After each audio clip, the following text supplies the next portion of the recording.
My name is Jerry Gill. Today is December 5th, 2010. I'm visiting with Rhonda Hooper here in her office in Oklahoma City.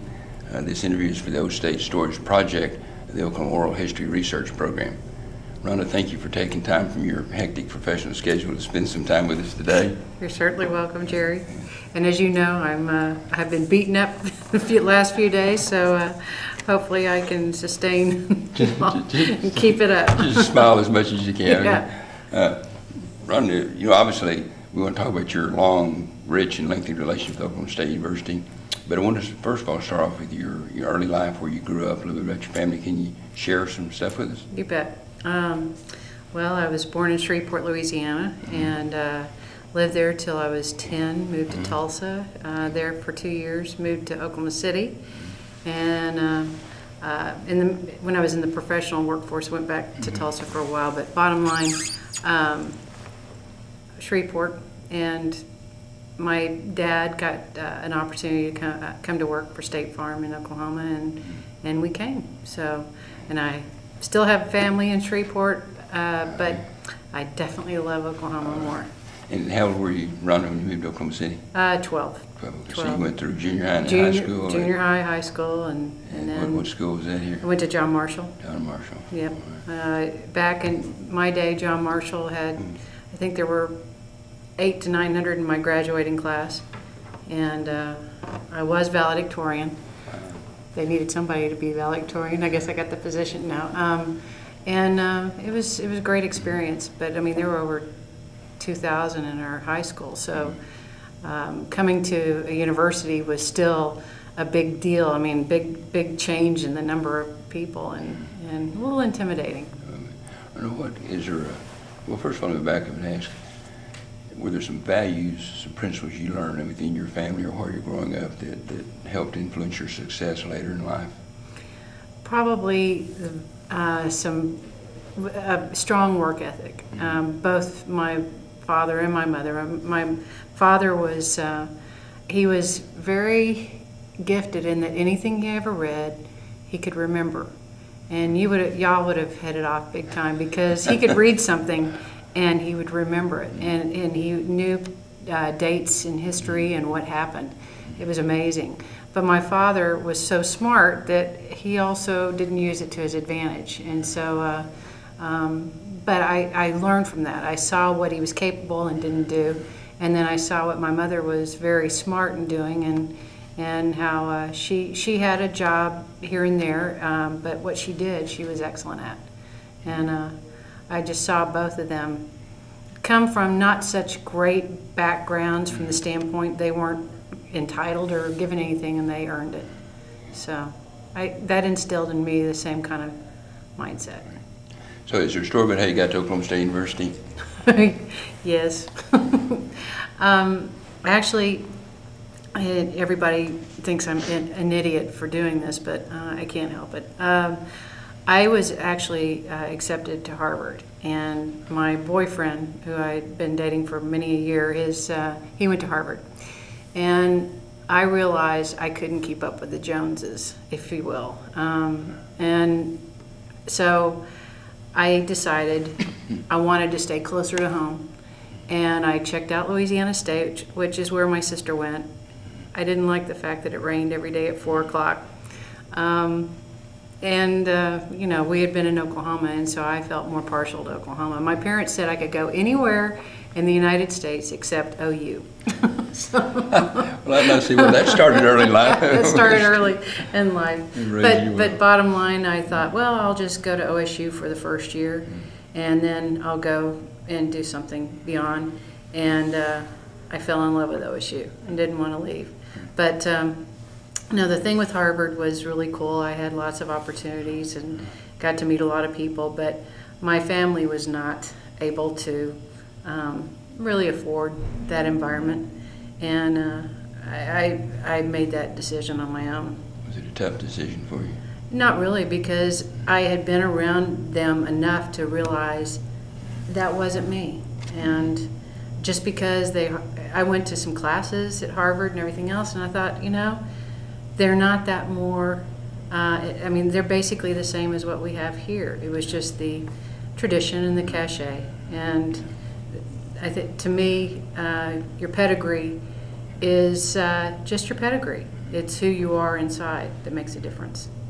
Rhonda, what was your major? First of all, what year did you enroll at Oklahoma State? Fall? 1974. And your major? My major first was art. I was an art major. Oh, okay. Yeah, I took some classes, and you had to take all your prerequisites and so on, but I did take a lot of art classes at the time, and those art classes required a lot of drawing, obviously, and I realized that drawing nudes was not my cup of tea, and I was like, this is and there were some very talented people in those classes, and I was talented, but I thought, now how am I going to make money, and so I backed off that, and I switched my major my freshman year, and so second semester I went into journalism with emphasis in advertising. And I didn't have a minor because they didn't recognize minors then, so marketing was my second. But I had a lot of hours of science. I was major into science. Rhonda, kind of looking back in the rearview mirror, though, knowing you've been very successful in your career in marketing, advertising, etc., did you know at that time, that's what you wanted to do? You were pretty sure. Where did that come from? What spawned it is that advertising allowed creativity to happen, and I had always been one of those that is always thinking of different things, and I used to capture it on paper with my work, but then I realized I had the capability to think creatively as well, and so it sounded like a cool profession. I think I was influenced early on by Bewitched and watching Darren, and it seemed like a really interesting and fulfilling approach to always getting to touch new things and make things happen, and it not always be. I'm not a rote type person. If you made me sit and produce documents all day, I'd go stark raving mad. I have to be out there, and so I think the reason I picked this, and I am not an impulsive person by any means.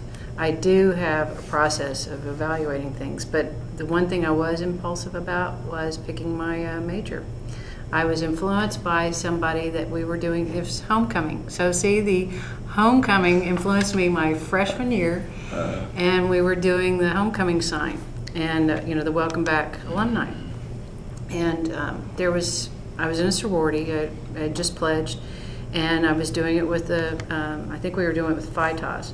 And the guy that he and I were doing the sign, we were talking amongst doing all this, and he was an advertising major, and I thought, well, that sounds really cool.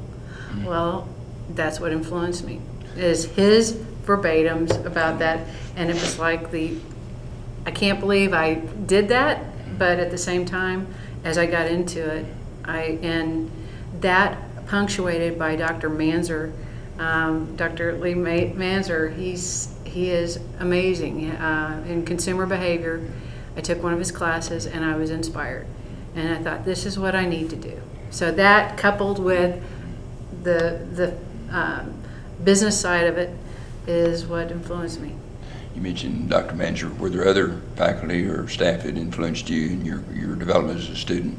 There were, as far as pinpointing who they were. I can't remember all their names, but I was one of those that sat on the front row or second to the front row, or and I participated.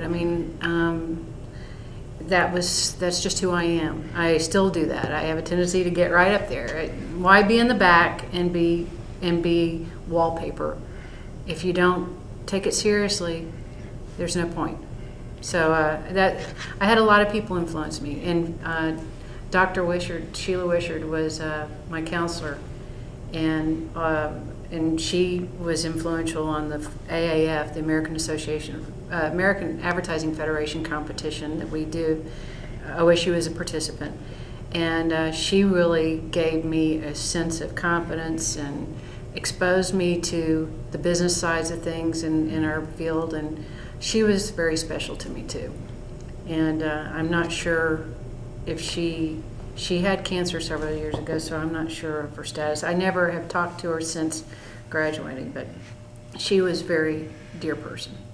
Can you share some information about your undergraduate activities, organizations, activities, things you're involved in? Well, the counsel I got when I was going, when I first pledged was... In your sorority that you pledged? Delta, Delta, Delta. Okay.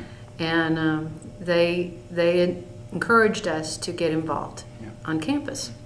Well, don't challenge me because I'll take it to the Monty. And I basically went all out, and I was involved in a lot of different things.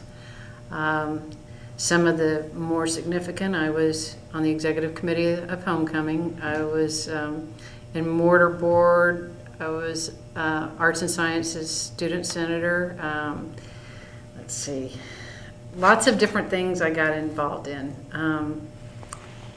But ultimately, I was a Redskin congratulate when we had a yearbook, which I hate that we don't have a yearbook now, because I tell you what, digital is one thing, but being able to pick up and share memories is more critical. And so I was involved in that, and I was a top 10 senior.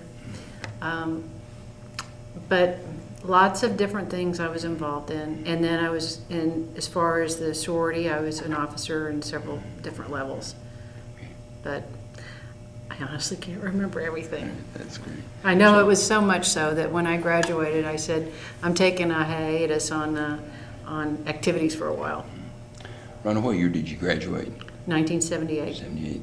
Could you share, kind of briefly, some highlights of your professional career since you left Oklahoma State University?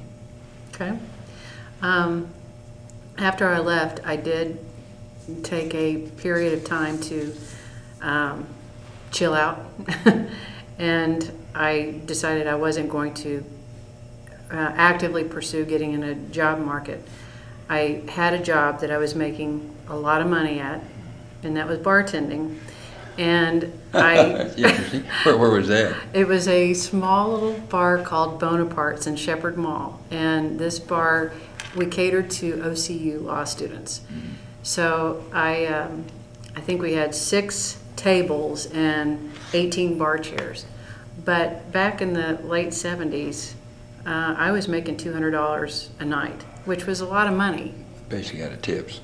Yeah. And so it was quite a bit of money, and it was like hard for me to think, okay, I'm going to give this up and go to, which was low paying. You know, I think my first job, I think I made $800 a month.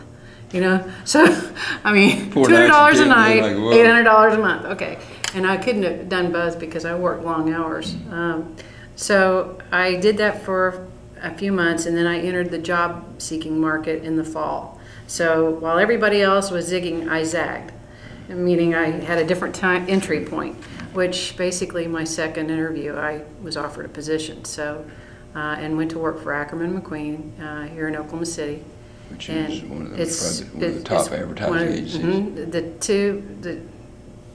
Other agencies, but the 2 leading advertising agencies in Oklahoma are Ackerman McQueen and Jordan Associates. So I looked at going out of state. I had thought about going to Denver to be a ski bum. I mean, to ski and to work and everything else, and realized I couldn't afford to live there. Hey, you know, fresh out of 22, 21, 22, gonna go have fun too. But I realized I needed to have a roommate, and I didn't have the resources at that point to do it, so I decided to stay close to home again, and went to work for Ackerman in the creative department. I was a copywriter. Then went from copywriting to the creative director's assistant, from creative director's assistant to traffic manager, from traffic manager to AE, account executive, in the Oklahoma City office, then the Tulsa, then back to Oklahoma City, and I did that all in 3 years. And I worked 7 days a week, and I said 3 years or 21 in dog years. But I mean, it was long hours, but it was rewarding for me at the same time. But yeah, at the ripe old age of 24, one of my accounts was the National Rifle Association. So I was going to Washington, D.C.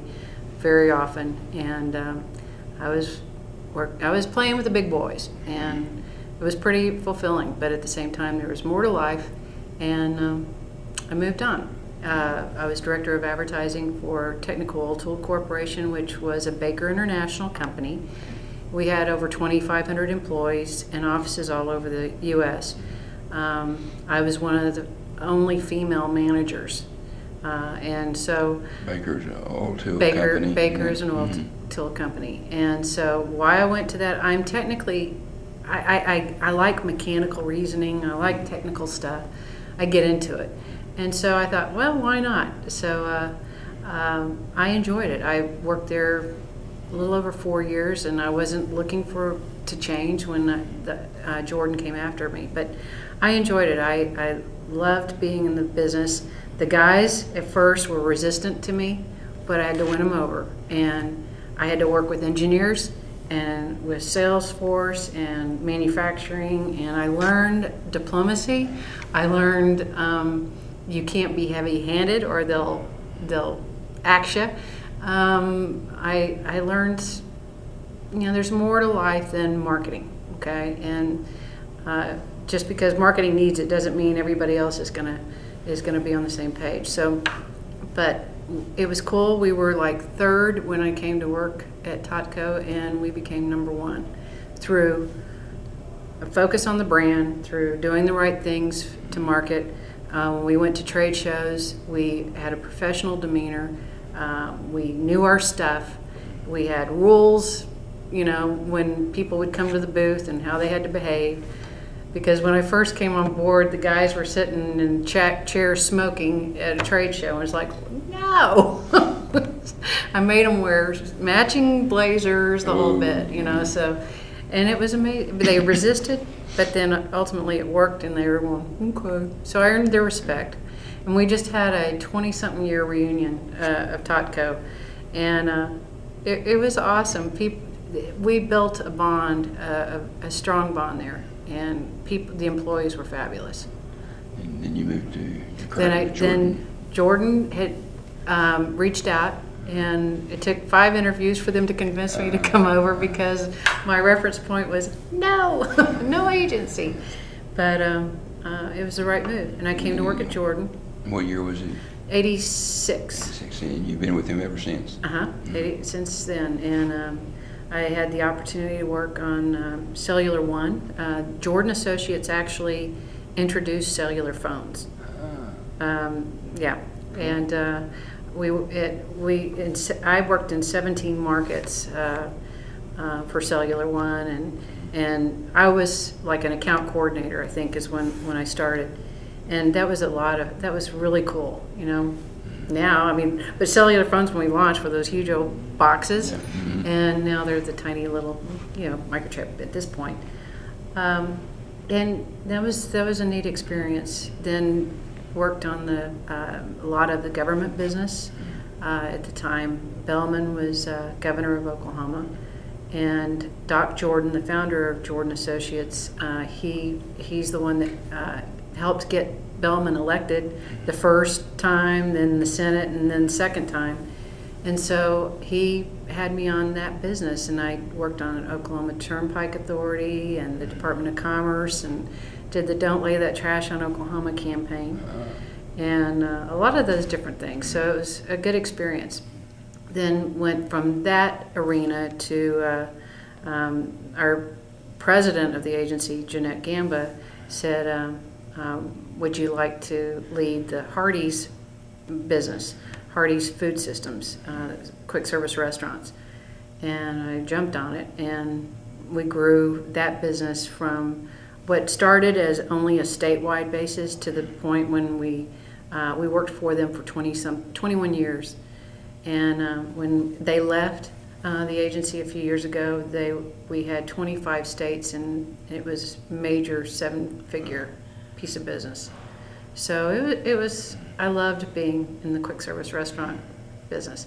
I get bored easily, Jerry, as you know, and so if it's not broken, I will break it and have something to work on. But I like diversity of client base, and today I get to touch every piece of business. and to some Of extent. course, and today you're president and CEO. And I've been president and CEO since for 4 years. You, I think, in business, made the second largest advertising and marketing firm in the state. Yes. Mm-hmm. And we represent a diverse base of clients, and I get to do a lot of it.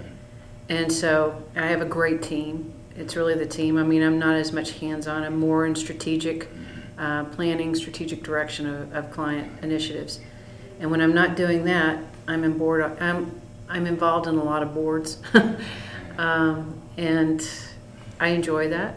But at the same time, I'm saying no to everything right now. There's a point of maxing out. Rhonda, look, I know there's a lot of recognition that you've received through the years professionally. Are there some that have been more meaningful than others? I mean, could you mention some that you've received personally that have been meaningful to you? I'd say personally what meant the most to me was being a distinguished alumnus at OSU. And I'm tearing up because I'm looking at you, and that meant a lot. And you were my host, and that was neat. It was very neat. And aside from that, I've done different things, been recognized, and it means something. But I think that meant the most, because you can keep going, just don't get the crying crap. I feel like Oprah. You some water? Oh, I got water. I think that meant the most. It was very special, and I didn't know OSU was so special until later in life. We take it for granted while we're in school, and it's later that you see different life experiences, and then you see the commitment. And I'm impressed with the commitment that OSU leaders have. And I say OSU leaders, I'm talking about volunteer leaders, I'm talking about those who work for the university. And that's why I chose early on to get involved in the Alumni Association. And I attribute this to Kirk Jewell. Kirk Jewell and Marcia Wooden on a local chapter level asked me to come aboard the Oklahoma County chapter. And Ron, just ask, could you take me, because you started at the Oklahoma County chapter before you moved to the national level. Can you talk about some of the things, the years about the activities that you had the chapter and things involved in? This would have been, what years would you have been? Oh gosh, Jerry, what years? I don't know. It was back, it was in the 90s. It was probably mid to latter part of the 90s. Well, it'd be about 96. Mid 95, 96 maybe. 90s. And I got involved on the county level, and it was, I went to several meetings and saw what we could do, and early on our county decided to create a program for seniors. We had been doing the hospitality honors banquets, and we needed to re-engineer, and so we came up with our own program. And I think that one year we had leading students come to Frontier City, and we had a big recruitment effort, and it was more of a scene. It had lots of activities and lots of things, and it was an interchange, and we had financial aid and some other things that were more meaningful versus less stodgy. And not to be bad about previous, but they were more, regimented. It was time for change, and the county did a lot of that. We were a very close-knit group, and we heard what was going on from the Stillwater needs, and then we would figure out how to make it happen. And Oklahoma County at the time was the leading chapter. I think now we've got our, it's competitive. Tulsa's really doing very well. And you're chapter president. Then I became chapter president. I told, actually, my comment to Marcia, I think it was Marcia, and I said, I'll get involved as long as I don't have to be the leader. And then, so whatever. But then, so Kirk and Marcia still give me grief about that. But then went from county to being on the association board. And that's when we had 79 members of the board, I believe, wasn't it? How many? Sounds about right. And so it was a huge group. But it was very. I loved every aspect of it, and then went on to the executive committee, and we were very close. We worked hard together. We were innovative, but we wouldn't have had the passion had it not been for the leadership of the Alumni Association. And Jerry, you and Larry, fabulous team. And you had a good group of people working with you. And y'all gave us the parameters and we just took it. Well, let's talk about some of the parameters, if you will. I recall some of them, but I want to hear you talk about them. First of all, back, so the years you went on the board were somewhere around mid-90s, the national board, and you were president. In 2001, 2002. So you had about 6-8 years. Well, during that time, there were several things you did. I'd like to, first of all, maybe kind of talk about you identified some of them, some of the members of your leadership team was on the board with you and other officers. What names do you think of when you think of your time there? I have a memory span that is not very long. Was Kathy? Kathy was prior. I mean, she was president 2 terms prior. Jean Batchelder, Sam Combs, Clayton Taylor, Leo Presley, Rhonda McCowan.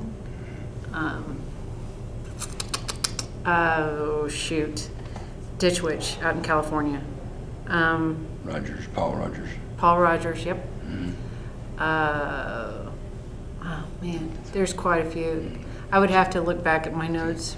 I didn't get your I didn't get your questions ahead of time, so this is all spur of the moment. But our group was really cool, and you know, from all different walks of life. But we all shared the same foundation of knowledge, and that's what we pulled together to make happen.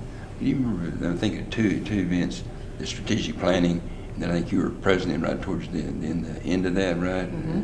So first of all, I just want to kind of ask you, do you remember coming on board, what were some of the challenges, some of the opportunities that you recall at that time when you come on board? Well, you know, the challenges were, and they still are challenges, there is an over-proliferation of communication when you're an alumnus. And an alumnus that is not involved doesn't understand the difference between athletics, the foundation, the Alumni Association, their respective college, this initiative for the choral group, or blah, blah, blah, blah, blah. It's all competing. And so one of the things that we did in the strategic planning was, what's the voice of the Alumni Association? What's our position in this communications link? And our intent was to get a voice.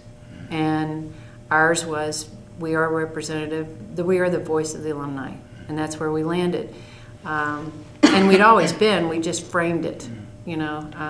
And we have the ability to reconnect alumni from to their university. And so we came up, and Randy was part of this. We broke out into Paul Schulte. Duh. How could I? Okay. Sorry, Paul. Sorry, Randy. But we broke into creative visioning, and it was Randy and I. We came in on the Connections for Life theme line. It was like, yes, this is it. And but it incorporated all of the people that participated in the strategic planning session. Can you talk a little bit about that? Because that in a lot of ways changed the Alumni Association. So what years? It was about a year long, nearly a couple years. It was 99, I think. 98, 99. Mm-hmm. And, you know, our continuum was from diapers to Depends. And it was like, how do we get alumni involved to the point that their legacies would feel part of OSU? And then how do we stay with them over all their life stages to the point of depends. So some of the overarching priorities then was that Connections for Life theme, communications. And Stillwater is in Stillwater, but Alumni Association should be where the alumni are. And so it doesn't matter if you're in Dallas or if you're in Istanbul. The Alumni Association should have relevance and connectivity to you as an alumnus. And so the strategic planning process, we did research, we had creative visioning exercises, and from all this data and from the compilation of research, I took that and basically did the marketing plan, if you will. And then how do we roll this out? How do we embrace it? How do we become who we, and raise our significance so that graduates from OSU would want to be a member of the Alumni Association. And then what is the Alumni Association's stature at OSU, and how do we make sure that we are always heard and that we are not passed under the rug? Not that anybody would, but it was important for the Alumni Association. And as I recall, Rhonda, you took some of those themes into your year as president, which was a couple of years later. And just thinking out loud, you have certainly professional expertise in all your years in marketing and advertising, and in the business and in branding. And it seems like, as I recall, the Alumni Association strategic planning during your tenure on the board, especially your year as national president, use your skill sets and knowledge to positively influence the image, the branding, the image, the direction of it, the communication, the voice. Do you want to speak to some of those things? Well, because we talked about electronic communications, website, everything, etc. That's how actually the Orange Connections website came to fruition, and then the online store, so that Orange could be purchased wherever you were, and there were different initiatives that spun out of it. But I worked with the staff and we said, all right, this is what we want to accomplish from a positioning of the brand from the Alumni Association. And so we had meetings with the staff, and then they brought it to life, be it in print, be it in direct marketing, through recruitment efforts, and the whole legacy program came from this concept. The orange ball sticker had always been, but it further reinforced our difference of that orange ball and why people would want to have the orange ball. The legacy program came, we created that. Diapers depends. It was the diapers. It's starting the diapers. And these were innovative ideas to the point that it was recognized nationally by CASE, and it was OU was trying to copy a lot of our ideas, but it was leading the pack, and we had done a good job of evaluating what other best practices of alumni associations were doing, and how could we do a better job. No one had done this, so we were carving new paths. And it was awesome. The Alumni Association, this was prior to the building of the building. To most people, the Alumni Association was that window in the student union, and that was it. Okay? And so our key was, how do we take that window and position it with the right relevant products, more so than just discounts at Stillwater merchants.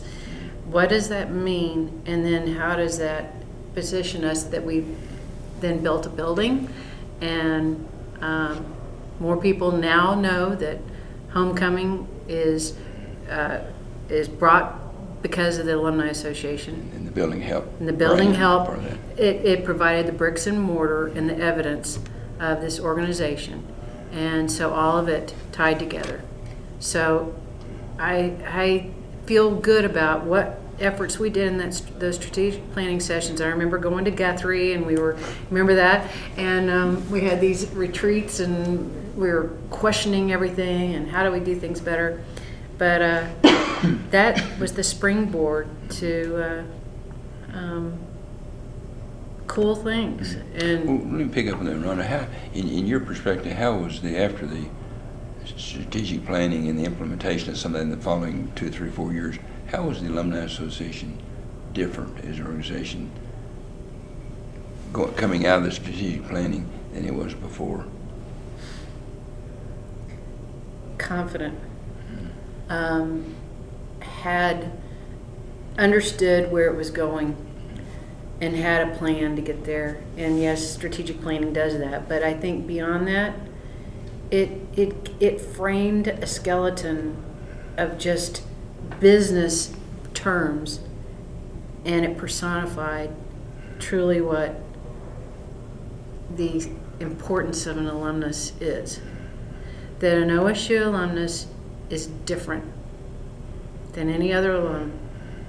If you put a cowboy alum compared to, oh, let's just pick A&M. I won't pick somebody closer. We carry ourselves differently. We have a sense of humility, but yet we're effective. And you don't have to be boisterous and loudmouthed and obnoxious to make a difference. And I'd say that we captured all those personality traits and what truly makes us special as part of this plan. It even became evident in how the design of the Alumni Center ended up. It was evident in its decor, in its furnishings. Today's Alumni Center personifies the integrity and the that you really like this person, you know? And when you walk in the Alumni Center, it's a very friendly, approachable, yet smart, functional. And so all that planning, see, even went to that, and today I think it's prevalent on membership. I know we need to grow membership again. I mean, there's a trend with a lot of people not wanting to belong to things, but you drive around, you see those round orange ball stickers, and it's your automatic like of that individual, okay, because we have something in common, and it's the university. And quickly, just kind of touching on, you mentioned a little bit about some of the outcomes of the strategic planning, and I think the Alumni Center, you spent several hours on committees looking at furniture design, did a program study about what we wanted to do, how it needed to be functionally for us programming.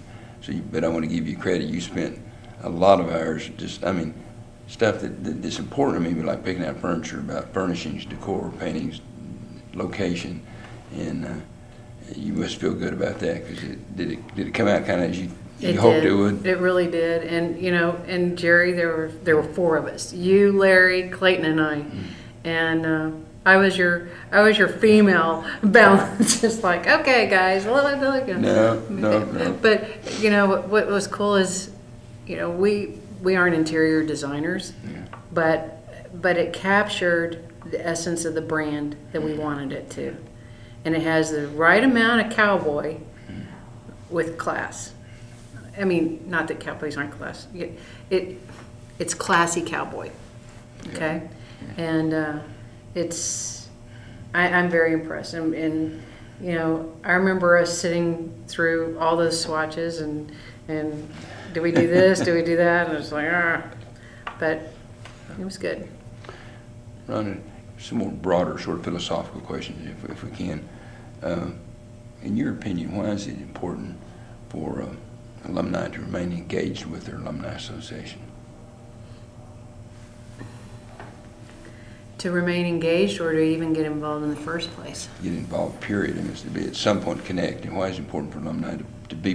Can they could you have a strong alumni, a strong university, could you have a strong alumni association without involvement of, No. What's your feeling about A that? university is only as good as its alumni.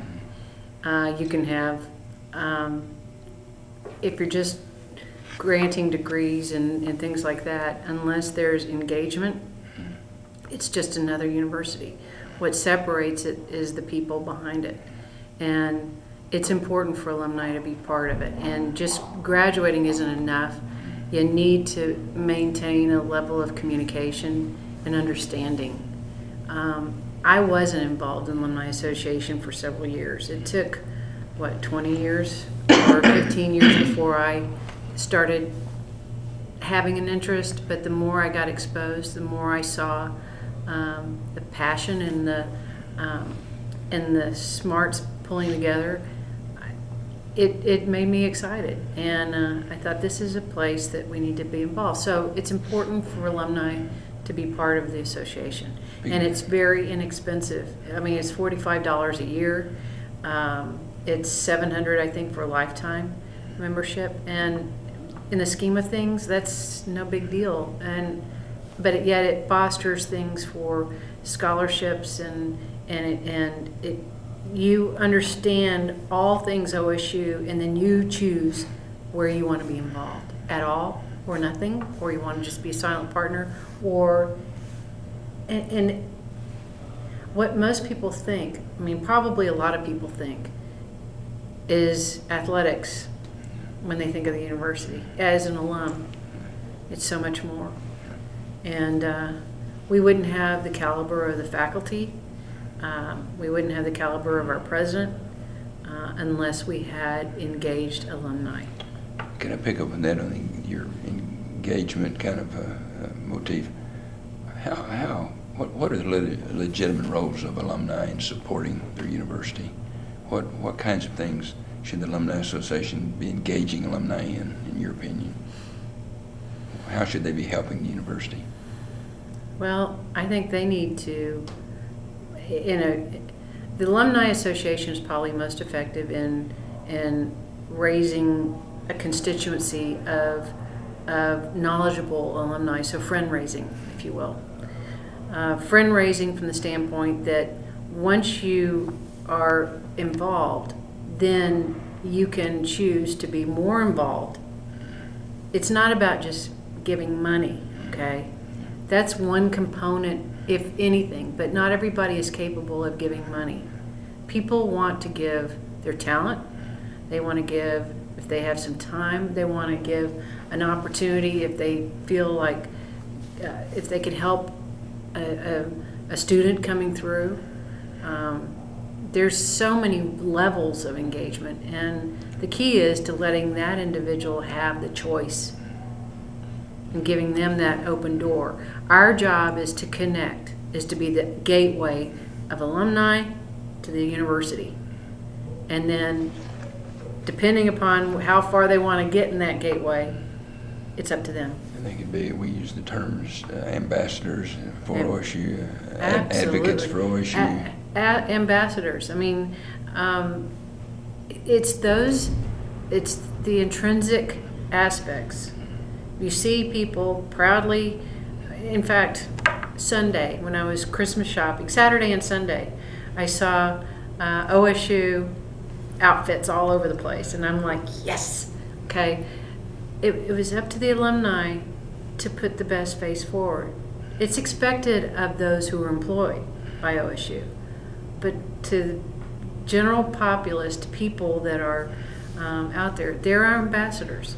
And the more that they can help from a recruitment standpoint, they understand that somebody's child is going through or investigating different universities. I'm the first to go, let me get you a tour at OSU. Let me, you know, and those systems are in place at OSU. I can make a call and it happens.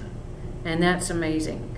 My job is to help fuel future graduates as much as it is past graduates. You've alluded to a couple of times the relationship with the university. How do you feel currently about the organizational structure of the Alumni Association and its relationship with the university? I'm probably not as voiced on what it is currently because, having been president in 2002, I'm still involved in Leadership Council, but I'm not as in the frontal position. I think us being the alumni self-governing, I think that has been a good thing. I think the standpoint of its significance is there. It's regarded well with the university. I'm impressed with President Hargis's approach to things and how he is doing a good balance of talent. I think as far as how the Alumni Association is structured, it's definitely more effective than it was with 79, 80-something board members. But at the same time, being on the Leadership Council, I don't feel as invested. As vested as I did. But I'm saying that's just because of my time has been, not that it's current. Rhonda, can you talked a bit about the mission, the Alumni Association. Can you share your thoughts on the relationship, the mission of the Alumni Association and its relationship with the foundation, with athletics? You alluded a little bit to this earlier about how they work together. Mm-hmm. Your thoughts on that? I think before we went through the strategic planning, before we identified who we were, I think we were lost. I think now our counterparts respect us, and there's more working relationships with each other. And the three-legged stool, if you will, the athletics, the foundation, alumni association, each one has a mission, but they're all contingent upon each other. But they need to be separated as far as their respective roles. But together, they are the foundation, or they're the focal point of how alumni get re-engaged. You sense that you feel that each one of them has a different mission that's yes. unique and different and needs to be maintained separate. They should maintain separate because that way each mission is effectively tracked and performed, performance-based. Otherwise, some things might give to the other.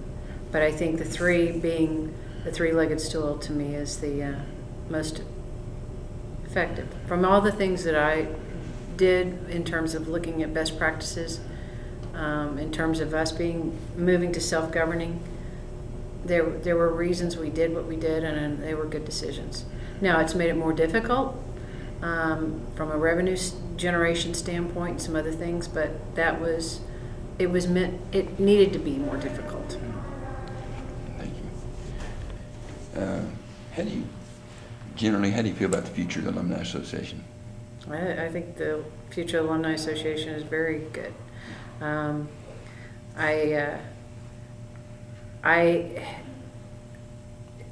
You know how I feel about you, Jerry. I think you did an awesome job. And I think Larry Schell does an awesome job. And I think, the future going forward, I see that Larry has put into place the right people. What he needs now is more revenue opportunities. And then get out of the way. Get out of the way. It's going to happen. And I feel very strongly about the Alumni Association. I think the only thing is it needs to have its place, it needs to have its leg, and it doesn't need to be messed with. Okay. Special memories about your times with the Alumni Association and your work. Do you have some? There could be a lot of good memories, but some special ones that just jump out at you. For the Alumni Association? Mm-hmm. Oh man, there's a bunch. I think Camp Cowboy was awesome when we went through Camp Cowboy. when we took our whole board and did that, remember, that was pretty fun. Speaking to, you know, when we did Camp Cowboy for incoming freshmen, I got to speak several times. Loved doing that around the campfire. In fact, one year it was pitch black, and Coach Miles was speaking, Les Miles. So he and I had to go out to the campfire in the pitch black. And his son, I can't remember the little one, had the flashlight, and he was shining it up or down. And it wasn't straight. And so he kept going, put it out in the front, you know, because here we are just, you know, through all the weeds and whatever. And none of the kids had come to the campfire yet. We're just trying to find our way. And I thought, great, this is fun. That was a lot of fun. The Alumni Association, getting everybody fired up at the, I remember the Cotton Bowl and the Alma Bowl. Can't believe we're going to the Alma Bowl again. I think we're a much better team than we were back then. Just the bowl games and getting people together. Love the creative visioning that we did. Love the getting in the room and hashing things out. There were a lot of special memories. It's just hard to pinpoint. Let me ask you this, Rhonda. You,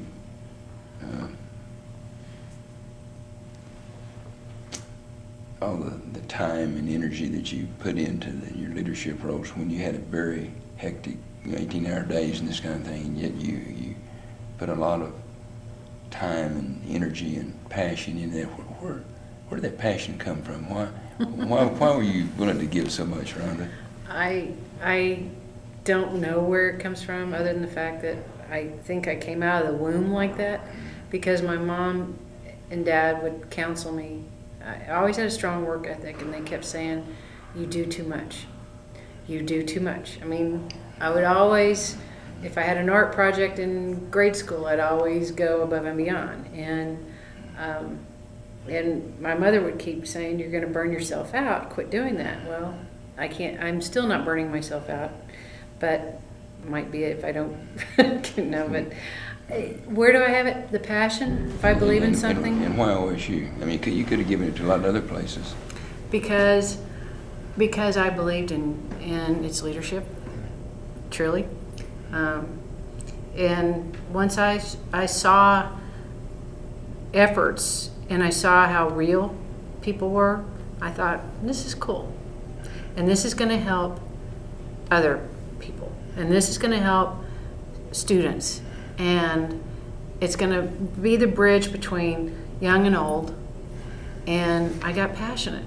And the passion just went for it. And you know, when I was president, I was working long hours, and it was also one of the worst times in history for Jordan Associates. We had one of our associates was murdered by his estranged wife and her boyfriend, and then we lost two of our largest accounts days apart. So I was dealing with a lot of this. I wasn't CEO, I was EVP at the time. I was dealing with a lot of this on a work-wise, and I was doing Alumni Association every other hour. So it was a tough time, but I wasn't going to let it be obvious. You just keep plugging away. And if your heart's in the right place, things will work out. And so my heart was in the right place because I felt the Alumni Association's heart was in the right place. And the motivations were there, the sense of ethics, I just liked the people. And because of that, that's why I got focused on it. And it's been hard to replace. Of all the things I've done since, nothing's as special in my heart. So. Well, a couple quick questions. You have given time to other things. Just briefly, in a couple minutes now, can you just kind of share some of the organizations that you in 2 hours now? We have, yeah. I am on the executive committee of the Oklahoma City Chamber. I'm chairman of the Oklahoma City Convention and Visitors Commission. I'm on the Oklahoma City Economic Development Trust, Oklahoma Center for Advancement of Science and Technology. I'm on the Executive Committee of the Oklahoma City National Memorial and Museum, Executive Committee of the Oklahoma Business Roundtable. I'm chair-elect of Leadership Oklahoma. I am, I'm on the board of the Oklahoma City Boathouse Foundation. That's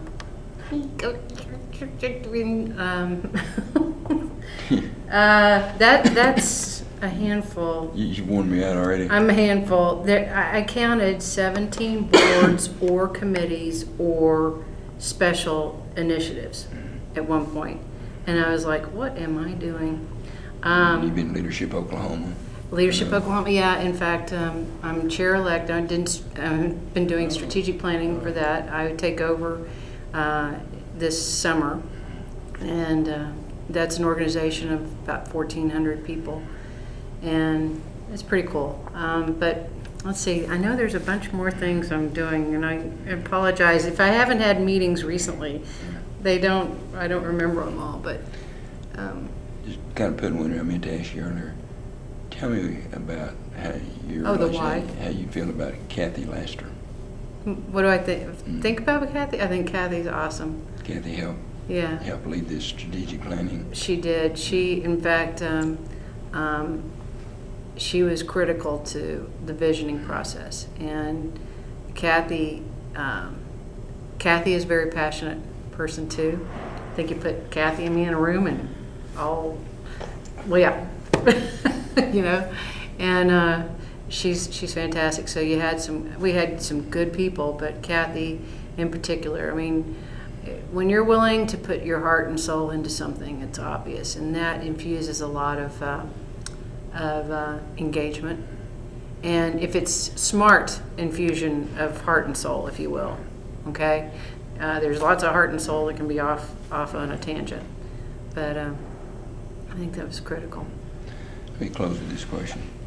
This is a serious question, Rhonda. How do you hope people will remember Rhonda Hooper? Oh shoot.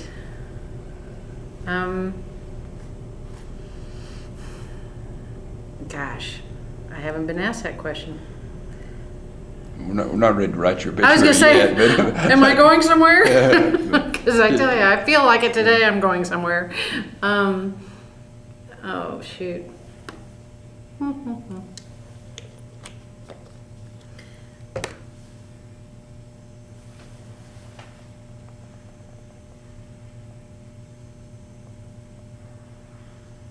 Someone, I think, remember the person that challenged status quo and didn't know the term no, and just figured out how to make it happen, and had the intestinal fortitude and the dynamics to get people involved to make a difference.